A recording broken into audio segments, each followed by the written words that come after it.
So yeah, we are going to start our conversation with Dinesh sir.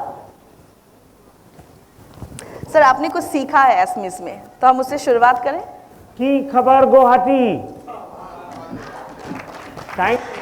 এবার তো জোরসে কব লাগে ভাল খবৰ বুলি. কি খবৰ গুৱাহাটী, এবাৰ জোৰসে খবৰ ভাল. सर हमार खबर भाल और आपनी अहार करने हमार आरो बेसी भाल. सर आप आए हैं इसलिए हमारी जो खबरें हैं वो ज़्यादा अच्छी हो गई है. सो हम बातें करेंगे about your book, about your life journey. लेकिन सबसे पहले आपको गुवाहाटी कैसा लगा, क्योंकि आज आप सुबह से घूम रहे हैं. देखिए सर, गुवाहाटी एक बहुत ही शांत जगह है और मैं बड़ा फॉर्चुनेट हूँ कि आज सुबह मैंने कामाख्या देवी के मंदिर के दर्शन किए. वहाँ की अपनी ऊर्जा, वहाँ की अपना वातावरण अद्भुत है और वो एक मेन अट्रैक्शन गुवाहाटी माने का भी है. मुझे ऐसा लगता है कि एक देवभूमि है जी. यहाँ पे आर्टिस्ट हैं, कलाकार हैं, शांति है, लोग प्राय शांत प्रिय हैं. तो आप लोग बहुत फॉर्चुनेट हैं कि आप लोग गुवाहाटी में रह रहे हैं. हम तो 1-2 दिन के आते हैं, परंतु it's a nice place. Of course, it is a very beautiful city and it's heart of Northeast. और यहाँ पे कामाख्या है, so we all are very blessed. Thank you so much. आपको अच्छा लगा हमारा शहर. Yes. So let's start our conversation. Sir, you are an industrialist, you are an entrepreneur, और साथ में अभी आपने सनातन जो wisdom है उसे लेकर आपने बहुत सालों से काम किया है. So tell me something about that journey. कैसे शुरुआत हुई इसकी, क्योंकि एक industrialist, एक entrepreneur, एक successful person, how's the journey so far? देखिए, मेरे जीवन के अंदर मैं अपने कार्मिक जीवन जिसके अंदर कि मैंने सफलताएं प्राप्त करी, उसको मैं एट्रीब्यूट करता हूँ मेरे पेरेंट्स को. मेरे फादर ने मुझे सीख दी थी कि भाई आत्मविश्वास, निर्भयता और कर्मनिष्ठा, ये जीवन को जो भी तुम जीवन अपनाओगे तो तुम्हारे को कर्म में सफलता मिलेगी. तो ये मेरे जीवन का, कार्मिक जीवन का एक आधार रहा. और मेरी माँ जो थी वो हाउसवाइफ थी, वो धार्मिक प्रवृत्ति की थी. तो उन्होंने मुझे साधु संतों से ले जाना, मंदिर में दर्शन कराना, इस टाइप की सीख दी. अपने लोग जो आए उनको भोजन कराना. तो ये जो मेरे जीवन में संस्कार मेरे बने, वो मेरे जीवन में बहुत उपयोगी हुए. और मैं अपनी धार्मिक सफलता और आध्यात्मिक इवोल्यूशन के लिए जो कि यात्रा मेरी चल रही है, उसके लिए अपने माता पिता को मैं नतमस्तक को प्रणाम करके धन्यवाद देता हूँ. Definitely sir. और सर आपने कहा कि जो कर्म का ज्ञान है वो आपको अपने पिताजी से मिला, और जो आध्यात्मिक ज्ञान है, जो उसकी जर्नी है, वो आपकी माता ने आपको सिखाया है. सो आजकल हम वीमेन एम्पावरमेंट की बात करते हैं. The role of a women, एक महिला का जो रोल है एक बच्चे को आगे लेके जाना या फिर समाज को आगे लेके जाना, वो बहुत ज़रूरी है और उसे समझना ज़रूरी है. So you being a person who is so successful in your career, so आपको क्या लगता है, what is the contribution of a women? देखिए, मैं यहाँ जितनी भी देवियाँ, मैं सबको संबोधित महिला के रूप में देवियों में करूँगा. और वो ईश्वर ने एक स्पेशल रोल देके आपको इस संसार में भेजा है, देवी स्वरूप. क्योंकि आप जननी हैं. जो ईश्वर प्रकृति के लिए करता है, ब्रह्मांड के लिए करता है, वो रोल देके आपको दिया है. ईश्वर के आप बहुत नज़दीक हैं. आप लोग की जो भाषा है, मातृत्व की भाषा है. हेलो या आप लोग की जो भाषा है, आपकी जो समझाइश की तरीका है, वो मातृभाव से है. और वो उसमें इतनी शांति, इतना प्रेम, इतना सेवा, इतना समर्पण, ये अद्भुत है.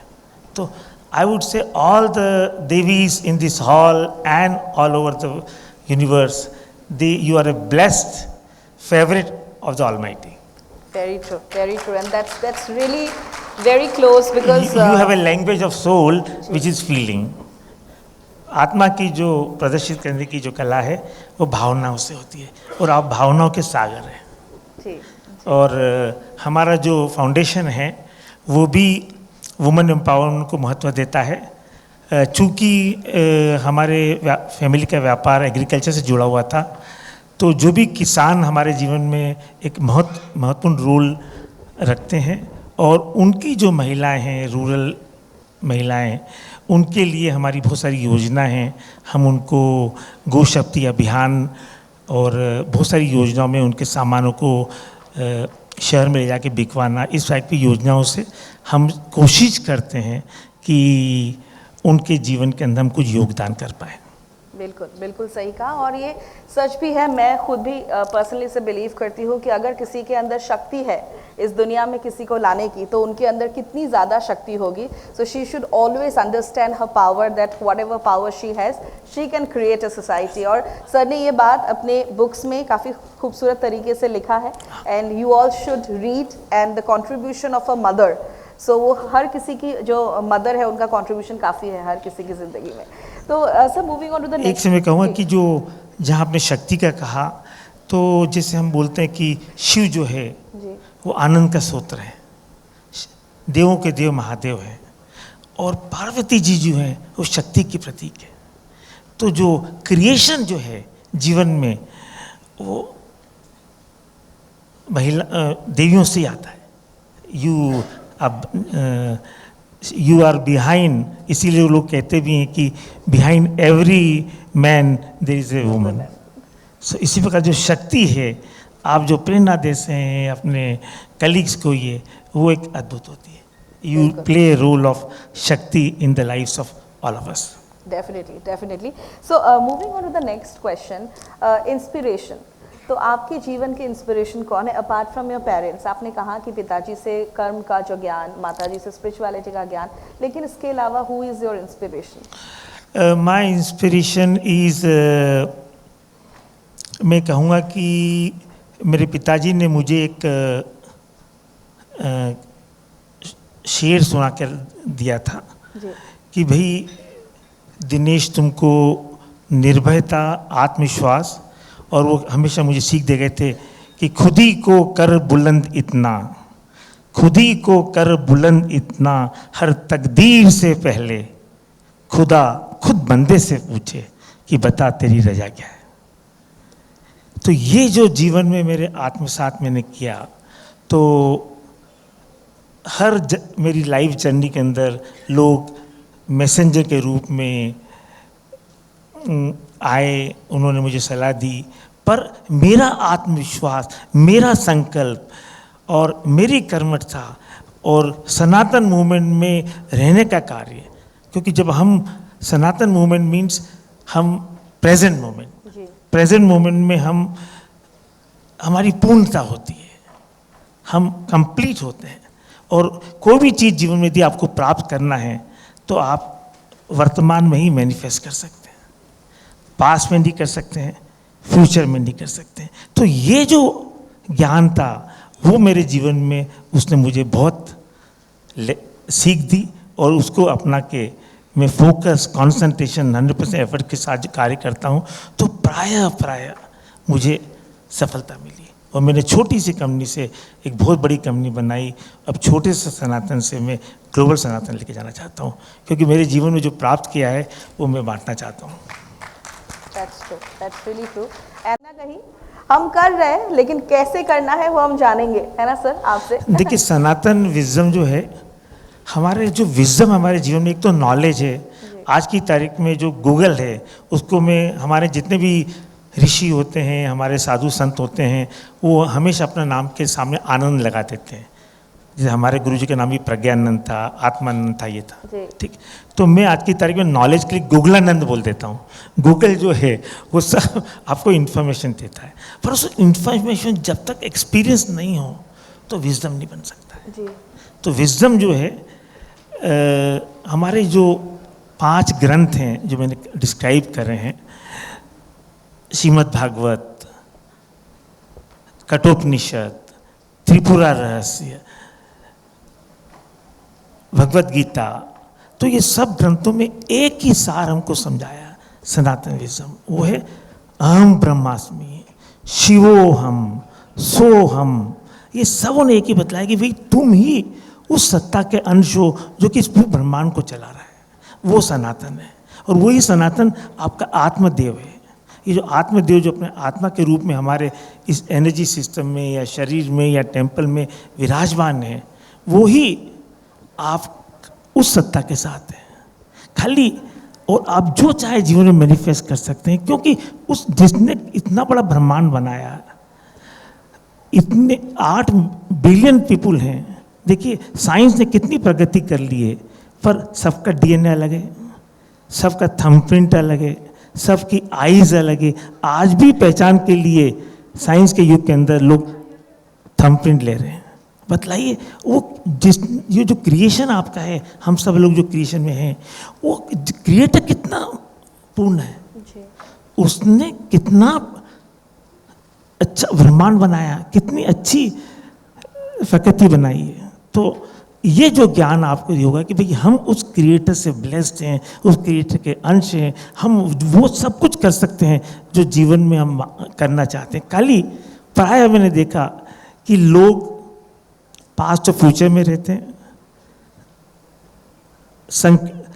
अपना काम फोकस ढंग के नहीं करते हैं, और गिव अप एटीट्यूड रहता है। थोड़ा काम करेंगे, नहीं होगा छोड़ देंगे। ये जो गिव अप एटीट्यूड है, नेगेटिविटी है, ये आपको अपनी कार्य को सफल लेने में विघ्न डालती है। तो मैं सभी जो यहाँ लोग बैठे हैं उनको भी कहूँगा कि भाई आप सब, we are all blessed souls. हम सब लोग, आप भी सनातन है, मैं भी सनातन हूँ, प्रकृति भी सनातन है, हम सब लोग सनातन हैं और हम सब करने में समर्थ हैं। खाली 2 मिनट शांत होइए और अपने आप से जुड़िए। उसके लिए मैंने 3 मार्ग आपको बतलाए हैं। सनातन विजडम, ये आप समझिए कि आप कौन हैं। सनातन लीला, उस अवेयरनेस के साथ में अपने कार्य को आप सर्वश्रेष्ठ करिए। और उत्सव, जब आप उस ज्ञान से, उस कर्म से आप संलग्नता से काम करेंगे तो आपका जीवन उत्साह हो जाएगा, उमंग हो जाएगी, वाव फैक्टर हो जाएगा। आप जो चाहेंगे प्रसन्नता के साथ कर सकते हैं। तो मैं लोगों को कहता हूँ कि भाई देखो, जीवन में जिसकी उत्साह उमंग से मस्ती आती है और जिसके जीवन में मस्ती जिंदा है उसकी हस्ती जिंदा है। जिसकी मस्ती जिंदा है उसकी हस्ती जिंदा है, बाकी तो सब लोग जबरदस्ती जिंदा है। तो आप लोग जबरदस्ती जिंदा मत रहिए, आप तो मस्त रहिए, तंदुरुस्त रहिए और अपने जीवन को सार्थक करिए। मैं तो ये भी कहूँगा कि हम जब आजकल जब मिलने जाते हैं तो हम बोलते हैं तुम्हारा कैसा काम चल रहा है, तुम्हारा क्या हुआ, तुम्हारे परिवार में क्या हुआ।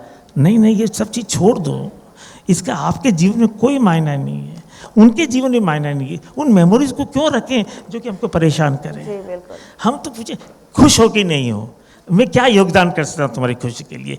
खुशी हमारा मकसद है, प्रसन्नता हमारा मकसद है। इसीलिए जो उत्सव है वो हमारे में फाइनल चैप्टर है कि भाई आप प्रसन्न रहिए। और हमारे शास्त्रों में लिखा है सच्चित आनंद स्वरूप परमात्मा। हम, प्रसन्नता हमारा स्वरूप है, हमको उसको समझ के उसको जीना है। क्योंकि प्रसन्नता ये मीन्स जो है हमारे पास में, ये तो आते रहेंगे जाते रहेंगे, परंतु जो प्रसन्नता है, एक प्रसन्नता परमानेंट है जो हमको अपने आप के जुड़ने से मिलती है। सनातन जो देव हमारे हैं, आत्मा, आत्मा का स्वरूप क्या है कि आत्मा का स्वरूप है कि हम प्यार करें, सेवा करें, सद्भावना करें, आदर करें। ये चीज़ उसका स्वभाव है। और संसार का स्वभाव है, यदि आप उससे नहीं जुड़ेंगे सनातन से ध्यान करके या जो भी तरीके आपको मैंने किताबों में लिखे हैं, तो फिर आपके अंदर राग, द्वेष, कठिनाइयाँ, परेशानियाँ, संघर्ष, चुनौतियाँ, आप अपना जीवन करेंगे। देखिए हमारे को शास्त्रों में कहा कि 84 लाख योनियों के बाद हमको मनुष्य जीवन मिला है, इसी हमारी मान्यता है। तो मतलब कितना आपने परिश्रम किया, कितना जीवन में संघर्ष करके आपको मनुष्य जीवन मिला है। You have to make it the best. आज के इस सभा के बाद में, आज इस सब इंटरेक्शन के बाद में, I wish that you will make rest of your life to be the best of your life, because you will have all the 3 ways to celebrate your life, be with the life, flow with the life, and make your life the most purposeful and successful. बिल्कुल बिल्कुल सही कहा, we should always make best of our lives. वैसे sir जो इन 3 books की बात हो रही है, सनातन विजडम, फिर सनातन उत्सव और फिर सनातन लीला, तो इनको लिखने का जो इंस्पिरेशन है वो आपको कहाँ से मिला और इसकी जर्नी कैसी रही? क्योंकि जब कोई लिखता है तो उसकी भी एक अलग जर्नी होती है, तो कैसी रही है? देखिए, एक तो ये जो कोरोना काल का जो समय आया, मेरे जो गुरुजी थे स्वामी प्रज्ञानंद जी, उनका 2012 में शरीर उनका ब्रह्मलीन हुआ, और उसके बाद मैंने उनके ऑनर में, उनके रिस्पेक्ट में एक कॉफ़ी टेबल बनाई 2013 में। जो उन्होंने जितने भी ग्रंथ मुझे समझाए थे, सिखाए थे, वो उसको मैंने कॉफ़ी टेबल के रूप में पेश किया, मंदिर में जाके चढ़ाया। उसके बाद 2017-2019 में जो कोरोना काल आया तो लॉकडाउन हो गया। मैं कहता हूँ कोरोना काल मेरे जीवन का सर्वश्रेष्ठ समय रहा, सर्वश्रेष्ठ रहा। उसने जीवन का नज़रिया बदल दिया। कहते हैं ना कि नजरें बदली तो नज़ारे बदल गए, नजरें बदली तो नज़ारे बदल गए, कश्ती का रुख बदला तो किनारे बदल गए। तो मेरे जीवन में भी कोरोना काल का ये जो भी समय था, परिवार के साथ मिलने का मौका मिला, अपने आप से जुड़ने का मौका मिला, और उस समय को मैंने सदुपयोग करके इन किताबों की रचना करी। आजकल इतनी डिजिटलाइजेशन हो चुका है कि आप यदि लिखने में आलस आए तो आप रिकॉर्ड कर सकते हैं। जी जी। रिकॉर्ड करके आप अपने हिसाब से उसका टाइप भी करवा सकते हैं। आजकल तो यहाँ तक टेक्नोलॉजी ले लिया कि आप बोलते जाइए और आपका रिकॉर्ड लिख आ जाता है। So things are very easy. जी बिल्कुल बिल्कुल। तो मैं यहाँ पे आपसे ये जानना चाहूँगी कि अगर जैसे कि ज़िंदगी में हर कोई डीमोटिवेट होता है, ऑल ऑफ अस, ये हमारी ज़िंदगी का एक हिस्सा है कि हम डीमोटिवेट होते हैं, फेलियर्स हमारे लाइफ में आती है, फिर निराशा आती है।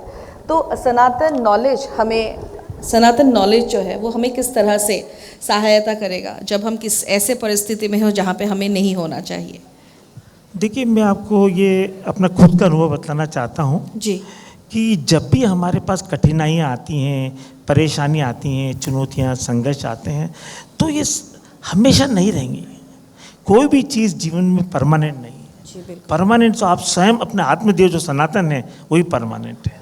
तो आप उसको साहस से, हिम्मत से, लोगों की सलाह लेके उसको या तो टाल दीजिए, थोड़ा समझ के उसके ऊपर पेशेंस रखिए, टाइम रखिए, वो आ जाती है। कहते हैं ना कि अमावस्या की रात जो है जब होती है तो हमको लगता है कभी सुबह आएगी नहीं आएगी, परंतु सुबह तो आती है, तो सॉल्यूशन मिल जाता है। और आज की तारीख में इतनी इन्फॉर्मेशन है, इतनी नॉलेज है कि हम उसका सॉल्यूशन ढूंढ सकते हैं। और ये आप हर व्यक्ति को जीवन में मान लेना चाहिए कि हमारे जीवन में जो भी कुछ हो रहा है हमारे लिए सर्वश्रेष्ठ हो रहा है। जिसने हमको बना के भेजा है, जिस क्रिएटर ने, वो हमारे अहित ही चाहता है। कभी अहित में भी हित होता है। बहुत बार हमने ऐसा प्रसंग देखा है कि हम सोचते हैं ये नहीं हो जाता है, और जब हम सोचते हैं हो नहीं होता है, पर बाद में हमको महसूस होता है कि अच्छा हुआ नहीं हुआ। तो we should believe in our self and we should believe that what is happening to us has a purpose, has a meaning in our life. Of course, we should always trust the timings. जो होता है अच्छे के लिए होता है और जो होगा वो भी अच्छे के लिए ही होगा। सिर्फ थोड़ा सा धैर्य हमें चाहिए उस वक्त को समझने के लिए। So, sir, moving on to the next question, मैंने आजकल देखा है कि हम बहुत ज़्यादा पॉजिटिविटी की बात करते हैं। Of course, हमें पॉजिटिव होना चाहिए, लेकिन इसका मतलब ये नहीं है कि हम इग्नोरेंट हो जाए। जैसे कि पकड़ लीजिए, आज मेरा पैर टूट गया, मैंने कहा अच्छा वाह चलो टूट गया, तो इसमें खुश होने की बजाय मुझे ये देखना चाहिए कि क्यों टूटा या फिर ऐसा क्यों हुआ। उसके बाद उससे सीख लेकर हमें ज़िंदगी में आगे बढ़ना चाहिए। लेकिन जब हम इन बातों को इग्नोर करते हैं, उन्हें अनदेखा कर देते हैं, जिसे मैं अपने शब्दों में टॉक्सिक पॉजिटिविटी कहती हूँ, तो ऐसे मामलों में हमें किस तरह से आगे बढ़ना चाहिए? क्योंकि अगर ज़िंदगी में हम किसी चीज़ को मान लेंगे, उससे सीख लेंगे और उससे आगे बढ़ेंगे, तो ही जो हमारा काम है वो होगा। आप इतने सालों से पूरे इंडस्ट्री के साथ जुड़े हुए हैं, एग्रीकल्चर हो, एंटरप्रेन्योर हो, फिर मोटिवेशन के सेक्टर में हो, so what is your take on that? ये आपका विचार बिल्कुल सत्य है और कभी कभी हमारे मन में ऐसी भावना आती हैं कि हमारे जीवन में जो घटनाएं घटी हैं ये हमारे लिए टॉक्सिक हैं या हमारे लिए उपयोगी नहीं हैं, हमारे जीवन में इससे परिस्थिति विपरीत आ रही हैं। परंतु मेरा खुद का ऐसा अनुभव है कि कुछ सीख के लिए आती हैं, कुछ लेसन के लिए आती हैं, और वो लेसन यदि हम उसको अवेयरनेस के साथ उसको एक्सेप्ट करके उसको सॉल्यूशन ढूंढ लें तो वो उसका सॉल्यूशन पूर्ण होगा। क्योंकि जैसे हमारे कहावत है कि जहाँ सांप काटता है वहाँ उसकी दवाई भी होती है।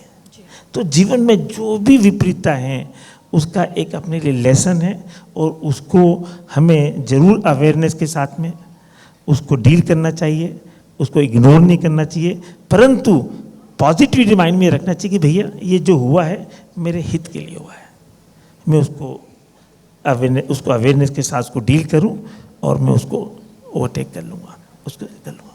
बिल्कुल बिल्कुल सही कहा। वैसे यहाँ पे मैं एक छोटी सी स्टोरी सबको बताना चाहूँगी, काफ़ी छोटी सी है सर।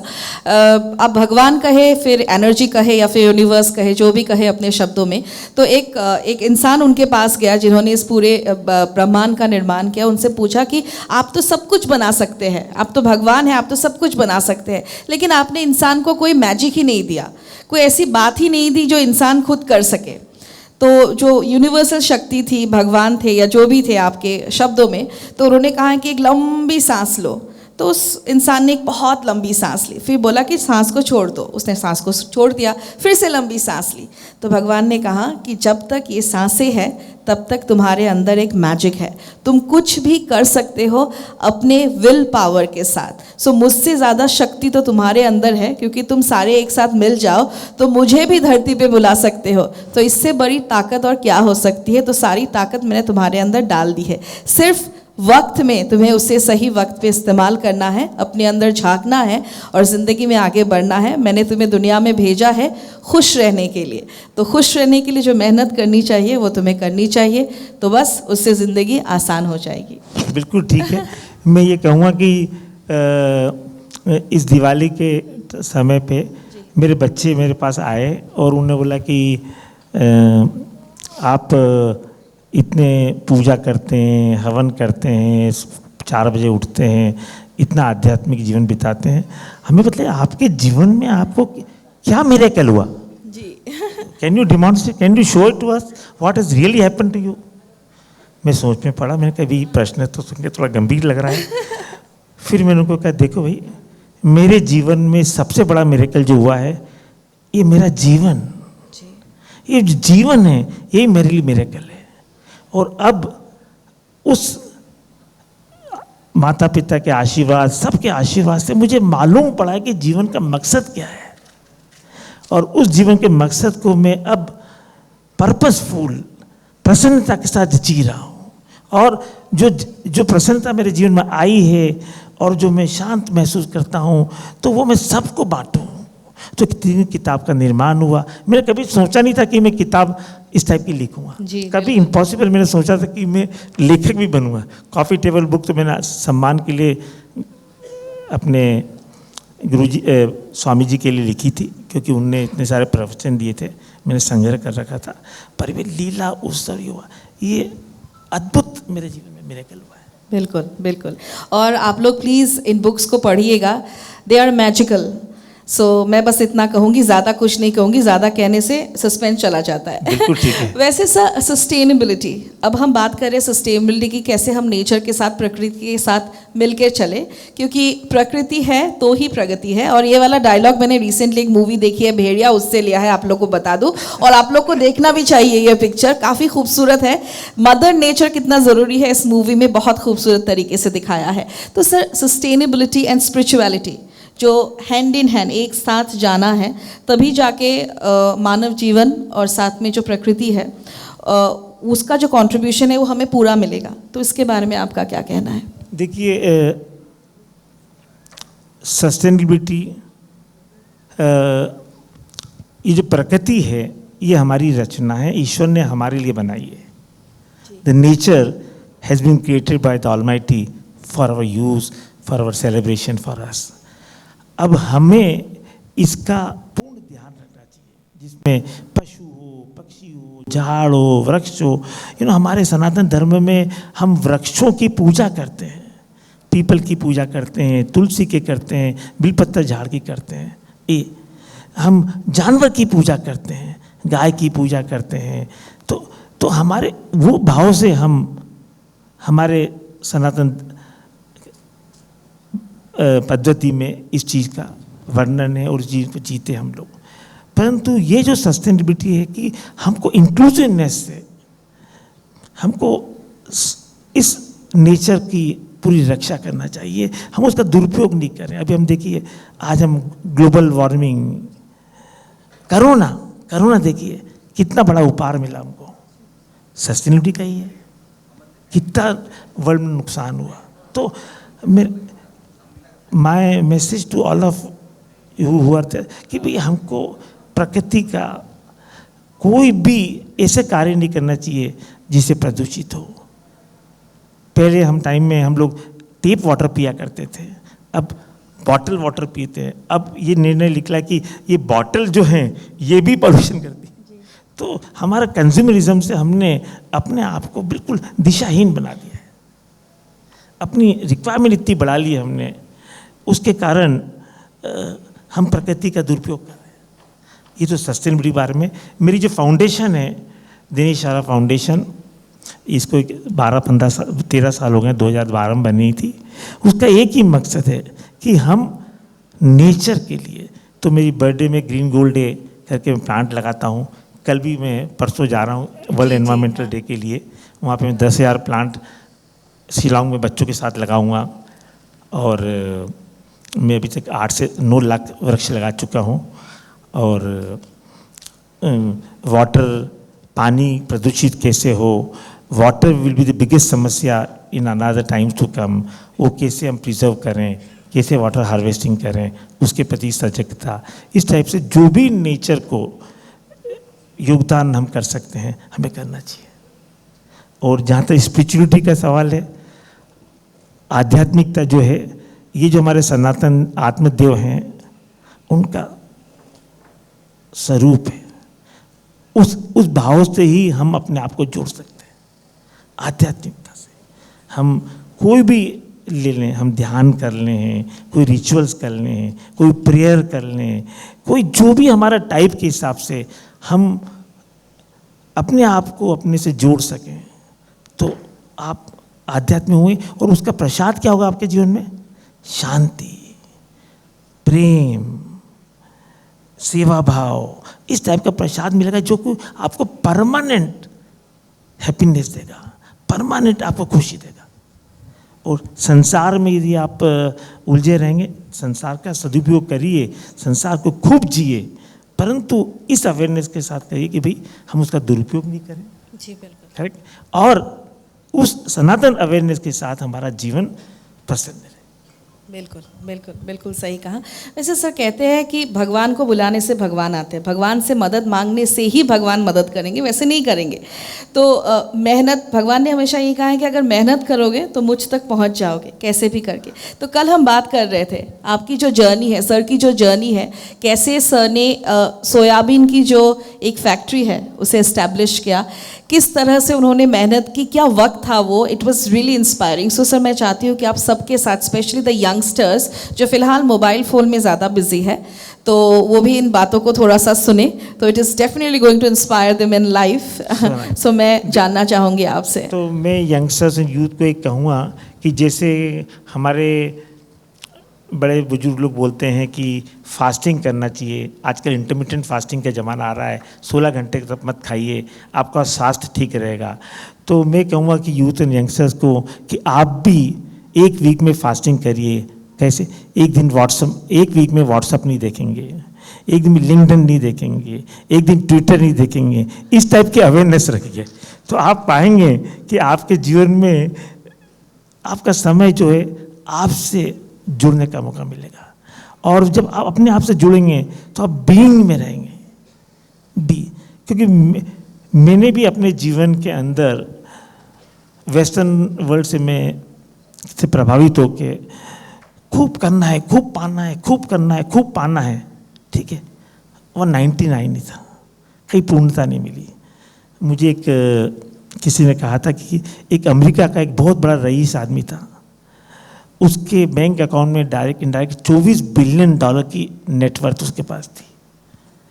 वो बीमार पड़ा, अस्पताल में एडमिट हो रहा था, पूरे प्रेस के लोग, सबके लोग उसके पास गए कि भैया आपने इतना जीवन में प्राप्त किया, आपका इतना कैश पड़ा हुआ है, आप तो बहुत खुश होंगे। तो उसने बोला कि नहीं, मैं खुश नहीं हूँ। लोग को बड़ा आश्चर्य हुआ कि क्या बात है, खुश क्यों नहीं है, इतना रुपया है, संसार में तो धन को ही हम सर्वश्रेष्ठ मानते हैं। तो उसने बोला नहीं, मेरा टारगेट $25 बिलियन का था। तो वो जो हम संसार में हमेशा 99 रहेगा, ये कभी भी पूर्ण नहीं होगा। पूर्णता तो आपके अंदर है, आप अपने आप से जुड़िए। तो उस टाइप के उदाहरण से, उस टाइप के जीवन में मुझे लगा कि भाई बी डू एंड हैव। पहले प्रसन्न हुई, प्रसन्नता से कोई कार्य करिए तो प्राप्ति तो आपको होगी। और जीवन पर्यंत में हैव डू हैव और फिर 1+ में बी कर लेंगे, नहीं, बी तो आपका स्वरूप है। वो आपको उस स्टेज में ले जाता है, उस जोन में ले जाता है, उस प्लेटफॉर्म पे ले जाता है जहाँ की इनफाइनाइट अनलिमिटेड क्रिएटिविटी हो सकती है, बिकॉज उसी स्वरूप में हम आए हैं।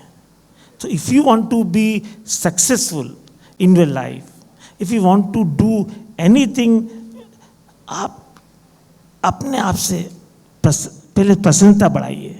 प्रसन्नता में आपके कार्य भी सफल होंगे, और कार्य सफल होंगे तो जरूर आप जो आपकी प्राप्ति की इच्छा है वो जरूर पूरी होगी।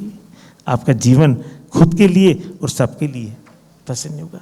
यहाँ तक मेरे जीवन में है कि जब मैं एक सौभाग्यशाली अपने आप को मानता हूँ कि मेरा एक समृद्ध परिवार में जन्म हुआ। भारत एक ऐसा देश है जहाँ आध्यात्मिकता कण कण में बसी हुई है, शांति भी है, यहाँ शक्तिपीठ है, यहाँ ज्योतिर्लिंग हैं, यहाँ के मनुष्यता में भी मानवता है। ये एक अद्भुत जगह है। तो मुझे वो सौभाग्य मिला। फिर मैंने जब देखा कि मेरे को उस टाइम केमिकल युग चल रहा था, फर्टिलाइज़र फैक्ट्री आ रही थी, केमिकल फैक्ट्री आ रही थी, कि 70s की बात कर रहा हूँ मैं। तो मैंने कहा कि मैं केमिकल इंजीनियरिंग करूँगा। अपने पेरेंट्स से, मध्य प्रदेश के हम रहने वाले हैं, वहाँ पे केमिकल इंस्टीट्यूट नहीं थी, तो मैंने IIT, BHU, HBT सब में अप्लाई किया, और जो केमिकल टेक्नोलॉजी मुझे मिली वहाँ मैंने HBTI में एडमिशन ली। और उसके बाद फिर मैं 2 साल मैंने नौकरी करी, और नौकरी करने के बाद जो भी मेरा उद्देश्य था कि केमिकल फैक्ट्री लगा के, उस समय इंडिया के अंदर फूड सिक्योरिटी, न्यूट्रिशनल सिक्योरिटी की बहुत समस्या थी।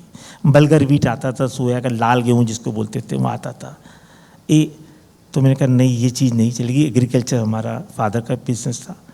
तो फिर पहला सोयाबीन का कारखाना इंडिया के अंदर हमारे परिवार ने लगाया 76 के अंदर, सिर्फ 30,000 टन साल का। मेरी ये पिताजी का और सबकी सीख थी कि जो भी जीवन में करना हो पहला नंबर करो, और फर्स्ट और थर्ड के बाद आपका कोई सर्वाइवल नहीं है, फिर आप मी टू रह जाओगे।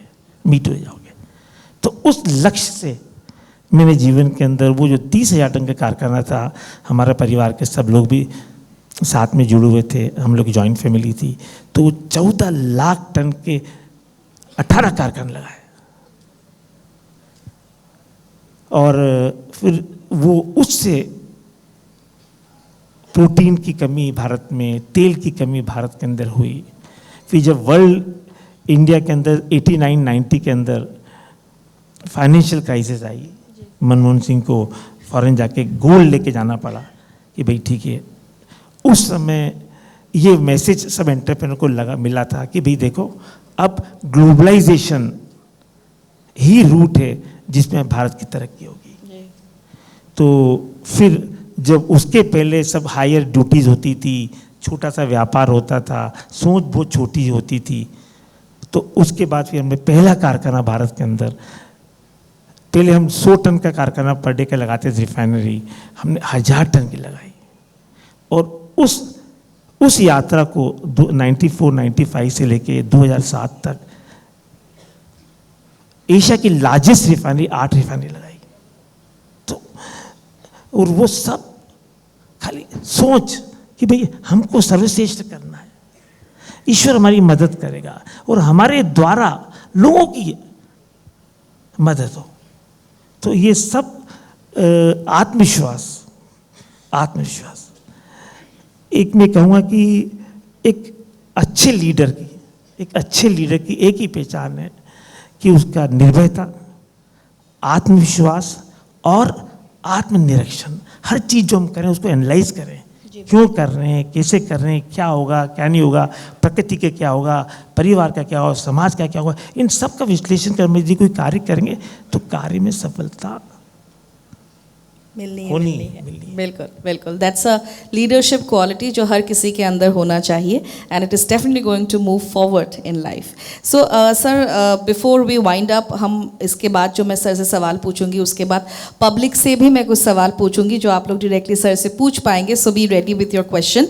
और सर, मेरा जो आखिरी सवाल है आपसे वो है संगीत के बारे में। आप संगीत से जुड़े हुए हैं, आपने कई सारे दिग्गजों के साथ गाना भी गाया है, तो लता जी आपकी इंस्पिरेशन है, तो इस जर्नी के बारे में हमें थोड़ा सा बताइए। देखिए, मैं जिस व्यापार में था वहाँ पे वाइल्ड फ्लक्चुएशंस होते थे, व्यापार में उतार चढ़ाव होते थे, कमोडिटी का व्यापार था। तो मैंने ये पाया कि भाई कुछ तो मेरे संस्कार थे, प्रारब्ध भी है। तो मैंने संगीत में मुझे ऐसा लगता था कि भाई मैं जब भी गाने गाता हूँ या सुनता हूँ तो अपने आप से जुड़ जाता हूँ। इसीलिए जो भक्ति मार्ग हमारे में लिखा हुआ है वो अपने आप से जुड़ने की सबसे सरल और सहज रास्ता है। तो मैं I find peace with my self. फिर जब मैं गाता हूँ, पीसफुल गाता हूँ, तो फिर प्राय मैं हृदय से गाता हूँ। तो फिर मैंने कोशिश करी। लता जी का जन्म इंदौर से हुआ था, मेरा भी इंदौर के नज़दीक से हुआ है, मैं भी शिव का भक्त हूँ, वो भी शिव की भक्ति, तो बहुत सारी समानता हमारी रही। तो मैंने उनको खूब अप्रोच किया, 3-4 साल तक प्रयत्न किया। मैं कभी भी जीवन में गिव अप नहीं करता हूँ। तो फिर एक बार उन्होंने मुझे कहा तुम आ जाओ दिनेश, मिलो मुझसे आके। और मेरे को 15 मिनट का टाइम दिया। उनने 1.5 घंटे मेरे साथ मिली। उनका थोड़ी तबीयत ठीक नहीं थी, तो उनने बोला देखो अभी मैं गा तो नहीं सकती हूँ, चलो तुम मेरा गाना मुझको सुनाओ। बोलिए। मैं कहा दीदी मैं तो आपको सरस्वती के रूप में पूछता हूँ, और मैं आप यदि आपकी आज्ञा हो तो मैं आपकी आरती करना चाहता हूँ, क्योंकि आप यदि भगवान से मिलने के लिए मंदिर जाते हैं तो मूर्ति के द्वारा आप उस सत्ता से मिलना चाहते हैं। जब आपके सामने साक्षात ईश्वर के दर्शन हो रहे हों और आपको उनका आशीर्वाद मिल रहा हो, तो सोचिए मेरे जीवन का कितना बड़ा दिन था। तो वो भी मेरे जीवन के अंदर आशीर्वाद के रूप में मेरे लिए काम कर रहा है। और वो मेरे को बर्थडे में सेलिब्रेट विश करती थी, और मैंने गाना सुनाया, उनको ही गाना सुनाया। वो मैं आपको भी प्रसाद के रूप में उसको गाऊंगा। और मैं मानता हूँ कि संगीत की कोई लैंग्वेज नहीं है, कोई रिलीजन नहीं है, और अपने आप को पसंद करने का सहज और सरल तरीका है। बिल्कुल बिल्कुल सही कहा। और आपसे बात करके बहुत कुछ सीखा मैंने, और उम्मीद है हमारी पूरी ऑडियंस ने। So now the house is open for the public question. सो अगर आपका कोई सवाल है तो we have our people out here, they will send a mic to you. अगर कोई सवाल है आप सबका, एनी क्वेश्चन, एनीवन? सर आप पूछना चाहेंगे? काइंडली सर को एक माइक दीजिए प्लीज।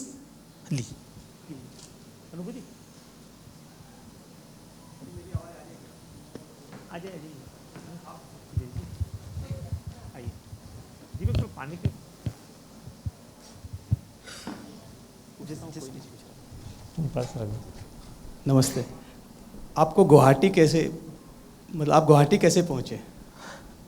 देखिए, बड़ा अच्छा प्रश्न है। यहाँ मेरे एक मित्र हैं और वो देवी के उपासक हैं, और वो प्राय साल में 3-4 बार यहाँ पे कामाख्या टेम्पल में आके उनकी पूजा होती है, वो समय बिताते हैं। उनने मुझे प्रेरित किया कि भाई देखो, यहाँ का जो एक टेम्पल है ये बहुत ही ऊर्जामान है और यहाँ तुम आओ। तो उनकी प्रेरणा थी कि मैं दर्शन के लिए आया। गुवाहाटी ने एक निमित्त बन गया, दर्शन मेरी वो थी। पर फिर मुझे पाया कि भाई ये यहाँ के लोग कलाकार हैं, अच्छे हैं, तो मेरी तीसरी विजिट है। Thank you.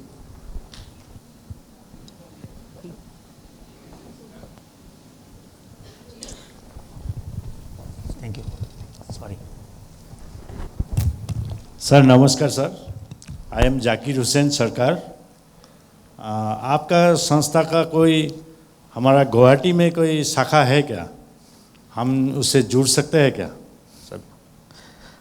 अब आपसे आज जो परिचय हुआ है तो आप सभी लोग हमारी शाखा हो गए हैं। और आज के इस मॉडर्न, क्योंकि आपसे हमारा एक संबंध बन गया है, दिल का संबंध बन गया है, विचारों का संबंध बन गया है। और आज के युग में चूँकि टेक्नोलॉजी इतना एडवांसमेंट कर लिया है कि हमारा जो फाउंडेशन है वो सब मीडिया पे है, तो आपको जब भी कोई प्रश्नोत्तर हो, कोई भी वो हो, तो हम उसको ज़रूर अप्लाई करेंगे। Thank you sir. अल्लाह आपको खुश रखे। धन्यवाद। और हम लोग जुड़ सके आपके साथ। हाँ, सनातन मैं आपको कहना चाहूँगा कि सनातन जो है ये, इसमें कोई धर्म नहीं है। जब ब्रह्मांड की रचना हुई थी, जब ये विश्व बना था, ओम के नाद से बना था, तो वहाँ पे ये धर्म हमारे व्यक्ति की, मनुष्य की एक नियम बनाए उन्होंने। पर हम सब लोग एक ही सत्ता के परिवार के सदस्य हैं। तो जब भी मैं किसी से मिलता हूँ, मेरे लिए सब ही सनातनी है। ठीक सर, धन्यवाद। सनातन में ही शक्ति है sir. Yes.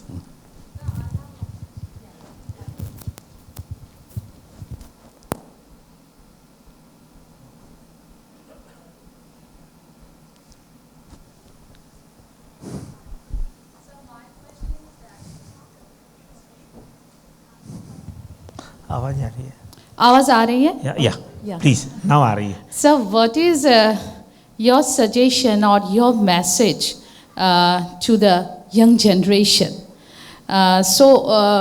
We can see that there is a huge gap, generation gap, we can say that. They are so smart. So how can we deal this as parents and जो हमारे generation है? So वो सनातन living जो है, how can we put all these things to our child? मैं अपना खुद का अनुभव बताना चाहता हूँ कि जो बच्चे हैं कुछ उम्र तक वो सीख ले सकते हैं।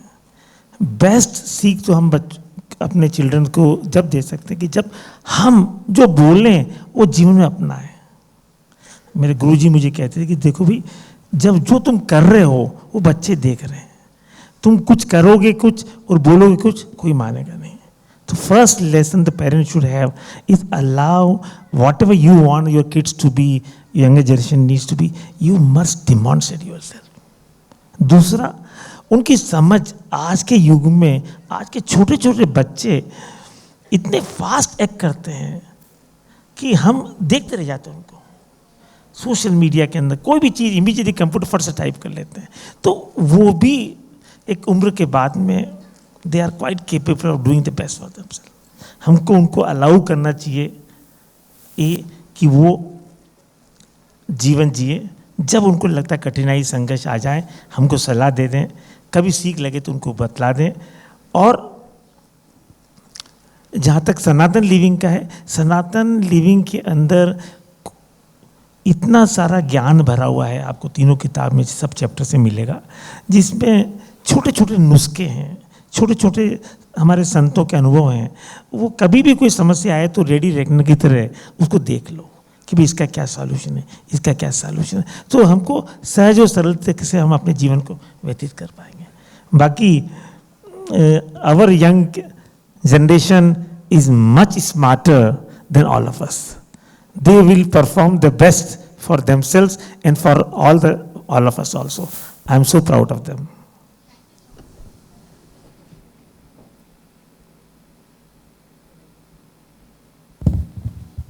Dinesh Sirji, this question is how much relevant, I don't know. I know that you have founded in 1986 Ruchi Soybean. So, आपने काफ़ी अच्छे FSG कंपनी इंडिया की, पर 2019 में you have to salute to Patanjali group Ramdev ji. तो ये आपके लिए एक अच्छा बिजनेस एग्जिस्ट था और आपने कुछ फोर्स ये है रिटायरमेंट के लिए कंपनी को बेच दी पतंजलि ग्रुप को. उसके बाद शेयर का प्राइस काफ़ी बढ़ गया, पहले शेयर प्राइस काफ़ी प्रॉब्लम था. So you are happy after giving it to Patanjali group? देखिए, मैंने आपको मैंने कहा भी था कि हमारे जीवन का जो मकसद है वो प्रसन्नता है. हमारा जीवन का मकसद है हमरा जीवन दूसरों के लिए उपयोगी हो, हम किसी के जीवन में कोई परिवर्तन कर पाए. अब हमने जब हमने कंपनी चालू करी थी 1986 में, तो 6 करोड़ की कंपनी थी, 60 लाख की कैपिटल से बनाई थी. वो हर साल उसने मुनाफा किया, हर साल उसने प्रगति करी. वो 6 करोड़ की कंपनी 2016-17 के अंदर 30,000 करोड़ की हुई. 30,000 करोड़ की. उस समय पूरा त्याग करा, संघर्ष चुनौतियाँ करी, समय का एहसास नहीं था. पर ये सब मिलने के बाद ऐसा लग रहा था कि जीवन जो है कंटेंटमेंट नहीं है, शांति नहीं है, स्वास्थ्य भी खराब हुआ, परिवार को भी समय दे नहीं पाए. तो ये सब विचार का समावेश. तो मैंने आपको कहा कि जो शक्ति है, दिव्य शक्ति जो हम जिसको परमात्मा बोलते हैं, वो उसने प्रेरणा दी भी. ठीक है, बहुत हो गया, बहुत हो गया. पर ये हमारी हमेशा मान्यता थी कि भाई भारत की चीज़ भारत को मिले. ये तो बाबा जी इसको संभाल रहे हैं, हमारे सब व्यक्ति उनकी मदद कर रहे हैं. और बहुत अच्छी बात है कि ये प्रगति कर रही है, तरक्की कर रही है. और हमारी तरक्की प्रगति पहले से कई ज़्यादा अच्छी हो रही है हमारे स्वयं के लिए और हमारे द्वारा. देखिए, हम आपके साथ बैठ रहे हैं, यदि कंपनी में उलझे रहते तो इतना समय कैसे दे पाते. जी बिल्कुल, थैंक पर यू. वो इसका मतलब नहीं कि मैंने व्यापार छोड़ दिया है. हमारी बहुत सारी कंपनियां हैं जो कि जहाँ प्रोफेशनलिज्म चला सकता है, जहाँ रिन्यूएबल एनर्जी हैं, जहाँ हम प्रकृति कर सकते हैं, इंफ्रास्ट्रक्चर है, लॉजिस्टिक्स है, फूड है, ब्रांड्स हैं, बहुत सारी एक्टिविटीज़ हैं. वो भी हमारे को अपना समय लेती है, पर हम अवेयरनेस के साथ में अब उसको समय देते हैं. मकसद के प्रति हमारी जागरूकता ज़्यादा बनी हुई है. बिल्कुल, thank you so much sir. और जिन्होंने सवाल पूछा, his name is Pawan Agarwal and he is one of the most successful businessman of the entire Northeast, one of the most oldest and the successfully running data mission that we all know, and his life is also full of inspiration. So एक बार अगर पवन जी के साथ बात हो जाती है तो आपका लाइफ में अगर कोई टेंशन है तो वो सॉल्व हो जाता है, बिकॉज हर उम्र के साथ वो मिल जाते हैं. That's why. I appreciate his suggestions and his question also. Thank you so much sir. And with this we have come to the end of this entire discussion. मुझे उम्मीद है कि आप सब ने बहुत कुछ सीखा है दिनेश जी से, और आपको कैसा लगा? मुझे बहुत अच्छा लगा, और आप सब लोग के साथ समय बिताने के लिए आपके आपने बड़ा शांति से सुना, उसके लिए बहुत बहुत धन्यवाद. और it's very nice to meet you also. Thank you so much sir. सौभाग्य तो मेरा है जो मैंने आपसे बहुत कुछ सीखा इन कुछ दिनों में, और जो बुक्स आपने मुझे गिफ्ट दी उसके लिए थैंक यू सो मच. आपका एक सवाल है? जी बिल्कुल, 1 मिनट. जरूर. धन्यवाद. मैं आपकी बातों को सुन रहा था, जो मेरे को समझ में आया आपकी बातों का करने का या इस इंटरव्यू से, आपने फिजिकलाइज में आपने वुमेन एम्पावरमेंट किया है, आपने प्लांटेशन किया है, आपने छोटे छोटे गांव में लोगों की मदद की है, और आपने सोल लेवल में आपने ये बुक्स दी हैं जो लोगों का सोल डेवलपमेंट कराने के लिए. इस तरीके से आपने अपना जीवन अपना व्यतीत करने की कोशिश कर रहे हैं. सर, इसके आगे क्या? इस जगह अंत नहीं है, ये एक आरंभ है. उसके आगे आपका क्या है वो भी तो आप बताने की कोशिश करें. बहुत अच्छा प्रश्न है आपका. मैं सनातन मूवमेंट जो बोलता हूँ, सनातन मूवमेंट बोलता हूँ, प्रायः हम सब लोग हम पास्ट और फ्यूचर में अपना जीवन व्यतीत करते हैं। पास्ट में रिग्रेट्स होती हैं, फ्यूचर में फियर और अननोन्स होता है। अब मैं अपना जीवन प्रेजेंट मोमेंट में जीता हूँ। आज का जो वर्तमान है, आपके साथ बैठा हूँ, ये मेरी सर्वश्रेष्ठ मोमेंट है। मैं उसको पूर्णता से जीना चाहता हूँ और मैं कोशिश करता हूँ कि भाई यही सत्य है, यही सत्य है। इसी में जो मैं कार्य करता हूँ वो मेरे लिए सर्वश्रेष्ठ है, और जो मैं आपके साथ समय बिता रहा हूँ वो मेरा एक फ़र्ज़ है, मेरी एक सेवा है, मेरा एक आनंद का एक तरीका है। तो present moment is the best moment, and present moment is the precinct moment. Present को यदि आप इंग्लिश का विश्लेषण, इंग्लिश लैंग्वेज बहुत बार बड़ी महत्वपूर्ण हो जाती है। प्रीसेंट यानी ये ईश्वर ने योजना बनाई है। आप सब लोग यहाँ जो बैठे हुए ना, ये किसी योजना पर बैठे हुए हैं। नहीं तो संडे का दिन है, आप परिवार के साथ जाएंगे, वहाँ जाएंगे, नहीं। ईश्वर ने प्लान किया है कि हम सब लोग यहाँ एक चर्चा कर रहे हैं उस सब्जेक्ट की जो कि हमारे लिए सोलफुल है, हमारे लिए शांतिमय है। धन्यवाद। Thank you so much sir. और हम सभी यही चाहेंगे कि यहाँ पे जो लोग आज बैठे हुए हैं, जो हो गया उसे तो हम बदल नहीं सकते, जो आएगा हम नहीं जानते क्या होने वाला है, लेकिन जो वर्तमान है वो हमारा है और हमें उसे सुख हंसी के साथ जीना है, उसे बिल्कुल अनुभव करना है ताकि जो भविष्य है वो अच्छा हो, है ना सर? बिल्कुल ठीक है, बिल्कुल ठीक है, बिल्कुल ठीक। और इसी के साथ हम इस कॉन्वर्सेशन को यहीं पे ख़त्म करते हैं और उम्मीद है कि आप आते रहेंगे हमारे शहर, आप किताब लिखते रहेंगे, हमें इंस्पायर करते रहेंगे। और मैं आप सबको भी थैंक यू कहना चाहूँगी, सर को भी थैंक यू कहना चाहूँगी ये मौका मुझे देने के लिए। मैंने भी बहुत कुछ सीखा, and thank you so much to each and every one of you. मैं हमेशा से बिलीव करती हूँ कि इंसान अमीर तब होता है जब उसके पास खाने के लिए खाना हो, सोने के लिए बिस्तर हो और एक घर हो। बाकी चीज़ें आती जाती रहेगी। जो भी है उसे लेकर उत्सव मनाइए और अपने ज़िंदगी को खुशहाल तरीके से जिए और एक दूसरे का साथ दीजिए। Thank you so much everyone for joining us.